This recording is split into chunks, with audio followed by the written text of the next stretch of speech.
అటువంటి దూర్జటి మాట కూడా నమ్మట్లేదు మనం కాళహస్తిలో.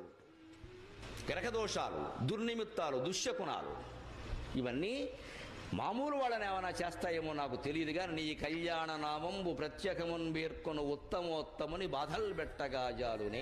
ఎవడైతే తన మనస్సులో నిరంతరం నమ శివాయ నమ శివాయ నమ శివాయ నమో నారాయణాయ నమో నారాయణాయ నమో నారాయణాయ శ్రీమాత్రే నమః శ్రీమాత్రే నమః శ్రీమాత్రే నమః ఆయన నిరంతరం మనస్సులో ఏదో ఒక దైవ నామాన్ని స్మరిస్తూ ఉంటాడో వాడు వెంట్రుక పేకలు అవతల బో అని చెప్పాడే. నిన్ను నాలోనా అచ్చేసుకుంటా నిన్ను నా మీనా మొక్కేది నిన్నే ఎప్పుడైనా నా స్వామి వంటే నువ్వే లోకానా. నింపేసుకుంటా నిన్ను నాలోనా అచ్చేసుకుంటా నిన్ను నా మీనా మొక్కేది నిన్నే ఎప్పుడైనా నా స్వామి వంటే నువ్వే లోకానా.